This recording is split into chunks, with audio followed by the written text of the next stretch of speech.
자, 안철수 후보 지지율이 다시 회복될 가능성은 없다고 봐요. 그런데 안철수의 표도 굉장히 중요한 게 2030 남자 마초 부대하고 6070 뚝딱중 부대의 결합이고 이거 가지고 힘들거든요. 사실 저는 굉장히 다음을 생각해야 된다는 겁니다. 당신들이 집권을 했을 때 어떻게 할 거냐. 저쪽은 180석인데 솔직히 안철수 덕 많이 봤잖아. 푸대접을 해버렸거든. 솔직히 서울시장 선거 안철수 없으면 졌지. 이준석 국민의 대표는 싫어도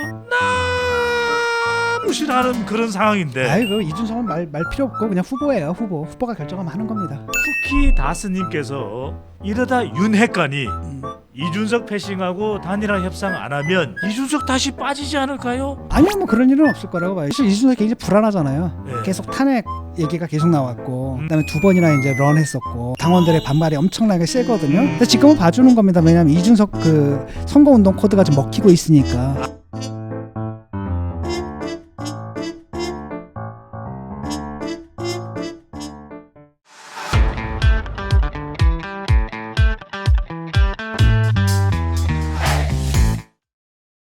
안철수 후보 쪽으로 넘어가겠습니다. 자, 쭉쭉쭉쭉쭉쭉 잘 나갔던 1월 달에 1월 초에 안철수 후보 지지율 왜 끊긴 겁니까? 그 연동돼 있다라고 얘기를 했잖아요. 윤석열이 흔들면은 대안으로 안철수한테 갔다가 네. 안철수가 댐 역할을 해준 거예요. 그러니까 이재명 후보한테는 굉장히 불행한 일이죠. 안 땜이었네요. 윤석열이 흔들리게 되면 그 지지가 자기한테 와야 되는데 네. 그 중간에서 안철수가 딱 막아주고 있다가 그다가 윤석열이 안정이 되면 여기 있는 물이 글로 이렇게 가고 이런 구도라는 말이죠. 그래서 네. 저는 오래 갈 수는 없다. 안철수가 스스로 잘해서 한 게 아니고 네. 사실은 원래 그게 안철수 표긴 해요. 우리나라가 양당 체제다 보니까 네. 손해를 보는 거죠. 안철수가 매번 번번이.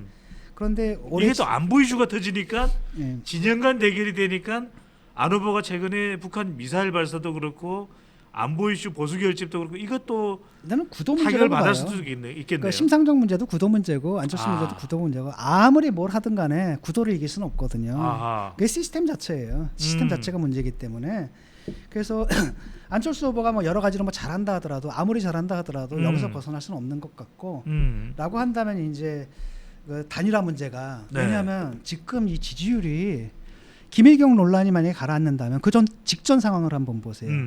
김일경 논란이 좀 컸거든요. 그 네. 리얼미터의 어떤 분이 그 말씀을 하시더라고요. 쭉 이재명이 올라가고 있는데 네. 김영현 건이 딱 터지니까 이게 그냥 과속 방지턱이 아니라 그냥 엔진이 푹 주저앉아 버렸다고. 하하. 그러니까 그 전날 나온 게 이거고 하루 만에 막 5% 차이가 팍 나버린단 네. 말이죠. 그러니까 푹 주저앉았다는 거죠. 맹추격하던 네. 이재명 후보의 지지율을 덮쳐버린 것이 김혜경 논란이다. 그렇죠. 근데 이제 문제는 뭐냐면은 네. 이 김혜경 논란이 언제까지 갈까? 사람들이 이제 그 분노가 어느 정도 사그라들 때쯤 되면 슬슬 올라가게 되면은 네. 장기적으로 같아질 수도 있거든요. 그렇게 되면 그 상황이 오는 거죠. 단일화 상황이 오는 거고. 그렇기 때문에 윤석열 후보도 아마도 자락을 좀 깔아놓는 것 같거든요. 단일화 상황을. 자, 안철수 후보 지지율이 다시 회복될 가능성은 없다고 봐요, 저는. 왜냐하면 그 윤석열 후보가 사실 모든 리스크를 극복했거든. 본인 네. 리스크는 이미 진작에 극복했고, 그다음에 뭐 부인 리스크 이것도 이제 극복이 된 상태고, 네. 마지막 남은 게 이제 토론 리스크였는데 오히려 제일 잘했다는 평가까지 받는단 말이죠. 안심한단 말이죠. 그러니까 그 불안이 사라졌기 때문에 안철수한테 갈 일이 이제 없어진 거죠. 그런데 안철수의 표도 굉장히 중요한 게 지금 저쪽 코드가 2030 그 뭡니까 마초 부대, 네. 남자 마초 부대하고 그렇죠. 6070 뚝딱중 부대의 결합이거든요. 이준석 군단과 근데 이거 가지고 힘들거든요. 사실 저는 굉장히 그 뭐랄까 보수적으로 봐요. 이게 불안하다라는 거죠. 라고 했을 때 그걸 더해줄 수 있는 게 그 누구죠? 안철수인데 안철수보다. 단지 표만의 문제가 아니에요. 사실상 윤석열한테 갈 수 있는 표는 상당 부분 이미 윤석열한테 옮겨갔거든. 표만의 문제가 표 아니라 때문만은 아니다. 다음을 생각해야 된다는 겁니다. 당신들이 집권을 했을 때 어떻게 할 거냐. 저쪽은 네. 180석인데 그러니까 중도 보수와 결합했다는 모습을 보여주지. 지금 강경 보수잖아요. 저 그냥 금방 고립되거든. 내가 얘기할 때 3개월이고 네. 그다음에 이제 인사청문회 열린다고 생각해봐요. 그것도 국회는 지금 더불어민주당이 180석. 그러니까 딱 그림이 저는 딱 보이거든. 네. 라고 한다면은 그렇게 가서는 안 되고 저들이 그 끌어안아야 되고. 그럼 교수님께서 지금 단일화를 필요하다면 중간에서 중재하는 역할이다. 어떻게 하시겠습니까? 그러니까 단일화가 단지 그래서 저자는 일단 여론조사 방식은 옳지 않다. 네. 이미 게임은 끝났다. 어떤 결과든 간에 안철수가 그러니까 윤석열 이기는 결과 이제 안 나오기 시작했어요. 그러니까 그러면 옳지 않다라는 거고 그다음 국민들도 식상해요. 네. 지쳐요. 그다음에 이제 뭐 직접 표가 이렇게 오는 것들은 그 효과는 그렇게 드라마틱하지 않을 것이다. 일부 여론조사는 10% 차이까지 나는데 네. 그렇게까지는 아닐 것이다. 다만 상징적 효과가 굉장히 크다라는 겁니다. 네. 왜냐하면 이 강경 보수에다 중도 보수가 연합을 했다는 거고, 그다음에 정권을 같이 꾸린다라는 거고 그런 효과가 있는 거고 가장 좋은 거라면 지금이라도 뭡니까 김종인 위원장과 같은 이런 분들을 뭐 인수위원장이라든지 네. 이런 쪽으로 해서 이 강경 보수로 안 가겠다는 시그널을 줘서 협치, 그다음 공동정부, 그다음 연합정권, 그다음에 협치 코드 있잖아요. 네. 이걸 그려내는 차원에서 단일화를 논해야 되지 몇 표냐 이거 가지고 단일화 논하는 건 별로 효과가 없을 거라고 봐요. 예. 그러니까 이런 이른바 코드죠. 큰 정치 판 자체를 새로 짜는 형태로 예. 가야 된다. 그렇죠. 거기서 이게 이제 국힘이 많은 걸 양보를 해야 되겠죠. 해야 된다. 왜냐하면 솔직히 안철수 덕 많이 봤잖아. 근데 뭐랄까 완전히 뭐랄까 푸대접을 해버렸거든. 솔직히 서울시장 선거 안철수 없으면 졌지. 그거 어떻게 이게 정말 이른바 찐 중건식 단일화 방식이네요. 네. 그런데 교수님 좀 궁금한 게 김종인 전 위원장하고 안철수 후보하고 관계도 삐거덕.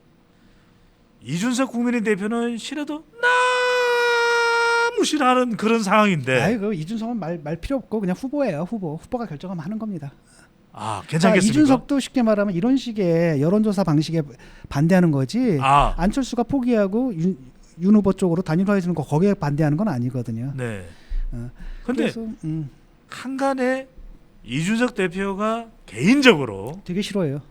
그건 왜 그런 겁니까? 뭐 그때 이제 같이 뭐 무슨 당을 같이 했었잖아요 한동안. 네. 그때 이제 쌓인 앙금이 있고 그때 또 뭐 녹취 까고 뭐 하여튼 그런 게 있는 데다가 그 이후로 또 또 지역구에서 한번 붙었잖아요. 거기서 네. 이제 패한 데다가 이런 것들이 좀 딱 보면 사감이 느껴지거든요. 왜냐하면 공당의 대표로서 불필요한 발언들을 너무 많이 하잖아요. 불필요하게 자극적인 발언들을 많이 한단 말이죠.